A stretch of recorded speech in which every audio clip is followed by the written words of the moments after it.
tarde a todos, todas. Obrigado pela acolhida. Obrigado, Isa, pelo convite e esse momento de respiro que eu estava precisando.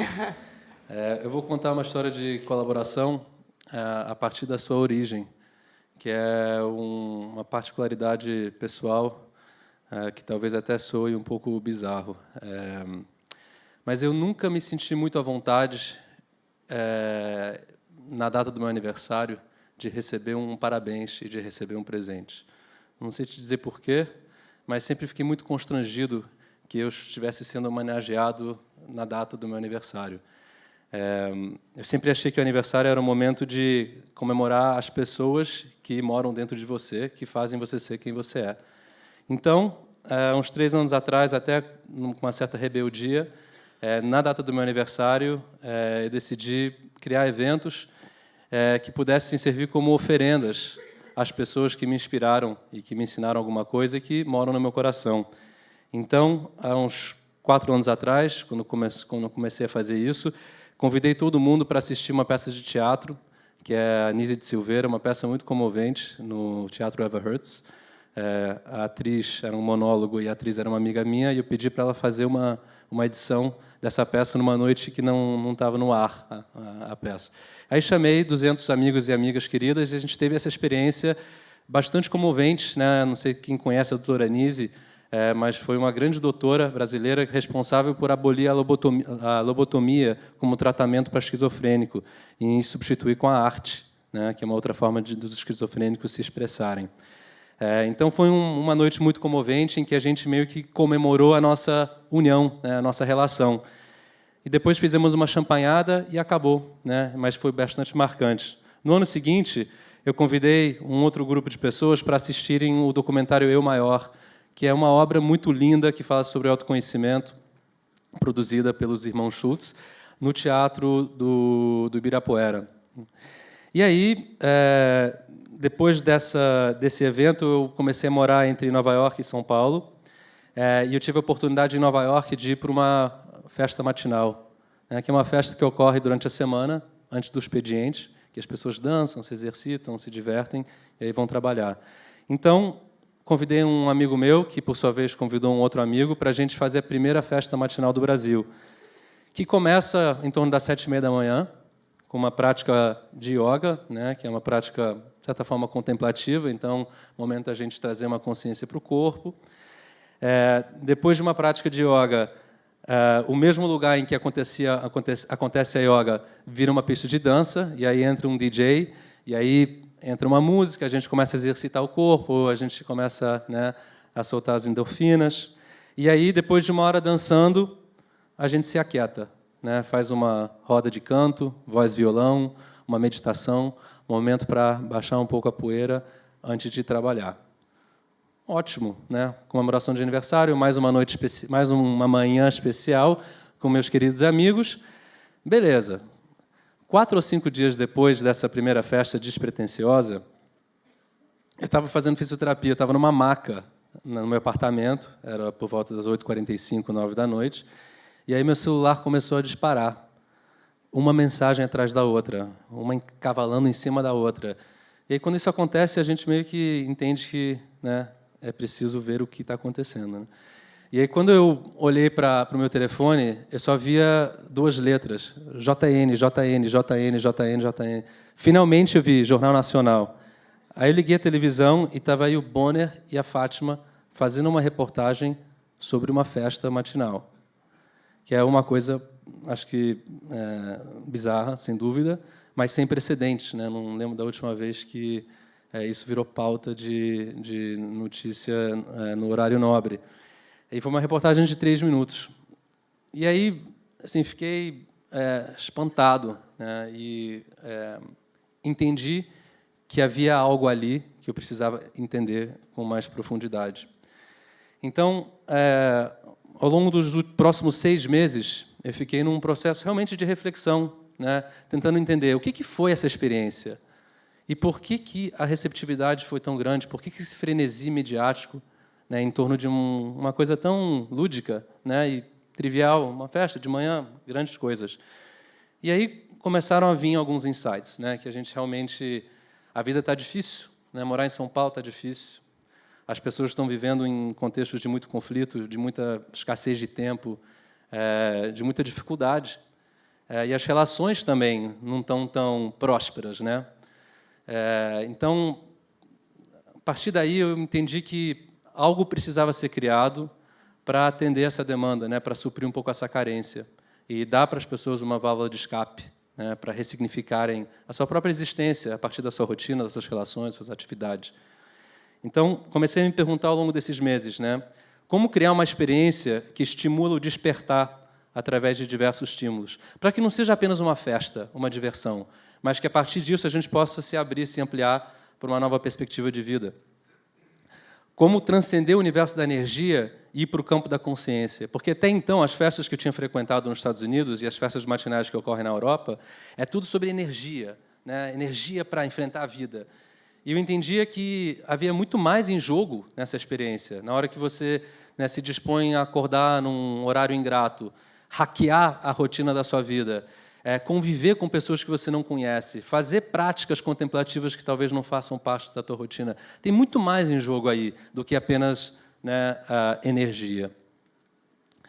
E aí eu pensei também, beleza, eu vou criar alguma coisa, alguma experiência, como garantir coerência no conceito, em todos os detalhes dessa festa? Como garantir que esse conceito não se corrompa ao longo do tempo? Como ser atrativo para as tribos que não pertencem necessariamente a esse universo Namastê Gratidão? Né? Pessoas que já têm uma predisposição natural a uma yoga, a uma meditação, a uma gastronomia saudável, a momentos de convívio como esses, né? Como não depender de grandes investimentos para que a festa se multiplique e cresça? Né? Como dar vida própria para que ela possa se multiplicar, se proliferar de forma absolutamente orgânica? E como empoderar as pessoas para que todas se sintam partes da festa? Era algo tão sagrado que tinha acontecido naquela festa que eu falei, isso nunca pode ser apropriado por ninguém. Isso tem que ser de todos para que realmente seja tudo que ela pode ser. E aí, com isso, criamos a Wake. Voltando. Criamos a Wake, né, pegando emprestado a palavra em inglês e seu significado de acordar, mas no seu lema levando um pouco para o campo do despertar. Então, é acordar de manhã para despertar. Despertar para novas possibilidades, despertar para novas relações, novas perspectivas, novas realidades, né? Então, como é que é a Wake? Eu vou contar a Wake agora a partir de imagens e depois vocês vão entender no final a ligação com o tema desse evento. Então, a Wake acontece em diferentes cidades do Brasil e do México, em diferentes locais, nem sempre é no mesmo lugar. Isso aqui é o Alto da Harmonia, na Vila Madalena. As pessoas entram e, para criar um senso de comunidade, a gente carimba o logo da Wake na mão. A gente sempre tem um altar com objetos sagrados para convidar as pessoas para se relacionarem com o sagrado. É uma festa absolutamente ecumênica, mas a gente entende também que, né, um incenso queimando e uma imagem, um buquê de flores, de alguma forma, mesmo que sutilmente, né, se conecta com o eu interior das pessoas e abre um canal aí para as pessoas se relacionarem consigo mesmo e com os outros de uma forma talvez um pouco diferente. Então, você vê aqui é uma mandala de flores, numa edição que a gente fez na Cidade do México.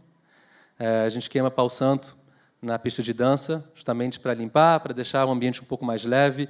Eu descobri nesses últimos anos que o pau santo é um ótimo gatilho ou gancho para as pessoas entrarem no mundo da espiritualidade, porque todo mundo gosta desse cheiro. E quando você fala que simplesmente é uma madeira, as pessoas se espantam um pouco, né? Então, o pau santo aí tem essa função. Aqui é o público sendo defumado na entrada da festa no México. Aqui é um pouco de uma outra mandala com o altar no meio. E aí a gente começa com uma prática de yoga, isso aqui na Casa 92, em Pinheiros, né? Uma prática de yoga de 45 minutos, que é tanto para avançados quanto para iniciantes. Isso aí é no México, no Rio de Janeiro, que foi a primeira Wake do Brasil, na Lagoa. Dog Friendly Awake, esse aí é o Shiva, que está presente em várias edições, ele adora perambular aí pelos mats de yoga. Isso aí é no México, perto de Tulum, uma edição que a gente fez lá. Isso aqui numa boate em Ribeirão Preto. E olha o Shiva fazendo os asanas dele. Impressionante. Está em todas. Isso aí é num festival no México. Isso aí é na Oca do Parque Lage, no Rio de Janeiro. Sempre no primeiro segmento da festa, que é a yoga, né? Aí, a gente não quer criar dispersão, né? A gente quer que as mesmas pessoas que estiverem fazendo yoga já se tornem dançantes, né? Sem parar, sem interromper esse processo. Então, a gente faz uma transição, às vezes com tambor, para transformar o que era um salão de yoga numa pista de dança. E aí a gente tem animadoras, como a Tiane, que está presente em todas as festas, animando a pista. Você vê aqui uma pista do 00, no Rio de Janeiro. Isso aí é uma outra pista aqui em Pinheiros, na comemoração de 10 anos da Mandala. Isso aí é uma pista já fervente, né? Já virou pista de dança, na Alto da Harmonia. Aí a gente tem os hula hoops, a gente toca alguns instrumentos ancestrais da selva, para criar um pouco desse senso de tribo na pista, né? Todo mundo se sentir parte de uma mesma coisa, e todo mundo também se desprover um pouco da carcaça, né, que a gente costuma usar no dia a dia, a gente voltar a um estado mais primitivo, a gente se conectar nesse nível. Você vê um pouco na expressão das pessoas. E aí, nessa pista de dança, a gente tem DJs que estão acostumados a tocar em grandes festas, em grandes festivais, para 5, 7 mil, 10 mil pessoas, justamente para fazer a ponte com as pessoas que, geralmente, viram noite, né, tomando o que acham que tem que tomar e, enfim, geralmente dormem durante o dia. Então, trazer os mesmos representantes da noite para o dia, para fazer essa. Isso aqui é Marisander e Rinepal, que são 2 DJs consagrados do Rio de Janeiro, que você deve conhecer bem. Aí temos, né, tambor na pista de dança, o Alain, temos saxofone, Rodrigo Chá, do Rio de Janeiro, animando a pista, tocando com o DJ, fazendo um improviso. Aí os instrumentos ancestrais. E aí temos pintores faciais, né, o Donizete e a Natasha, que ajudam, através da pintura facial, ajudam as pessoas a vestirem outros arquétipos, né? A Wake é um lugar de experimentação. E, às vezes, quando a gente coloca uma fantasia, só 2... Tem certeza? Não é um erro? Tá, vamos passar bem rápido, então. Pinturas faciais, para ser uma coisa mais lúdica. Aqui tem algumas fotos. Temos massagem na pista de dança. Temos corte de cabelo, inclusive. Aproveito para apresentar a Renata da Foto, que é a nossa produtora executiva, que é a grande responsável pelo salto quântico que a Wake deu nesses últimos tempos, devo dizer. Temos uma gastronomia saudável, sempre que possível, uma comida orgânica, macrobiótica, feita de forma caseira, com muito amor, sem nada industrializado, sem farinha branca, sem manteiga, sem maionese, sem carne, sem açúcar refinada. Barrinha de cereal. Aqui, enfim, vou passar um pouco mais rápido. Uma roda de cacau, que tem uma propriedade medicinal incrível. Depois, né, se quiserem saber mais disso, falem com a gente. O shot de gengibre, cayenne e mel. Sucos. Crianças, a gente adora ter a inocência das crianças nessa festa, porque puxa um pouco a criança dentro de nós, que a gente esquece e negligencia. Você vê um pouco da expressão das crianças fazendo yoga. Aí a gente sempre faz uma rodada de agradecimentos, vou explicar por quê. Aqui, rodada de agradecimento. Temos sempre um representante do projeto social que se beneficia dessa festa, que vou entrar um pouco mais de detalhe. E aí o aquietamento, né, o fechamento. Uma ciranda no Rio de Janeiro, momento de aquietar a mente, descansar, buscar um pouco essa paz interna. Você vê na expressão das pessoas como elas realmente entram num lugar meio sagrado, pela própria expressão. Os abraços e os beijos. E a gente distribui uma pulseirinha, para que essa pulseirinha seja um lembrete do que foi vivido nessa manhã, acordar para despertar. E aí, o ponto central que faz a ligação com esse evento, que essa experiência toda se faz através da doação desinteressada de todo mundo. O espaço não cobra aluguel.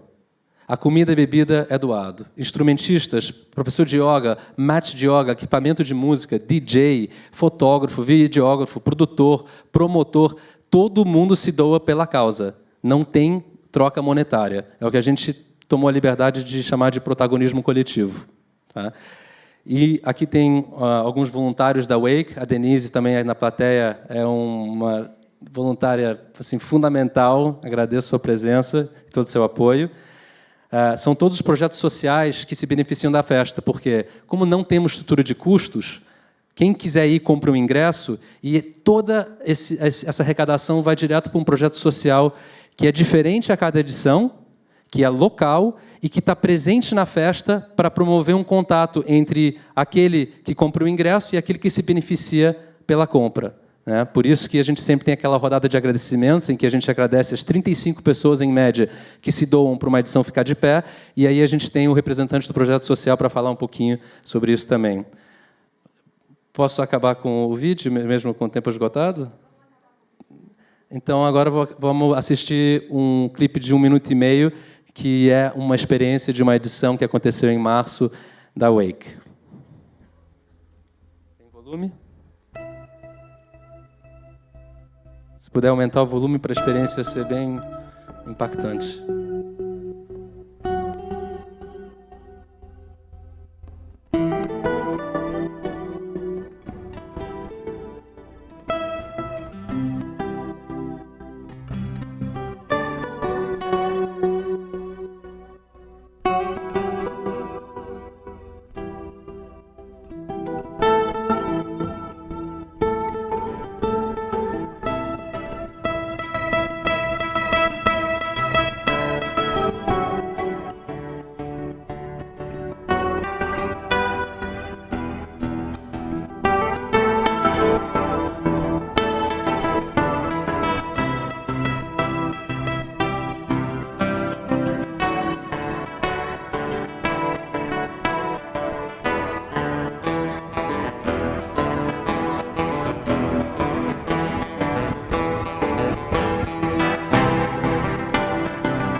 Gente, obrigado. A próxima edição da Wake, quinta-feira que vem, 24, aqui em São Paulo. Conversa com a Renata depois, se quiserem vir. Obrigado.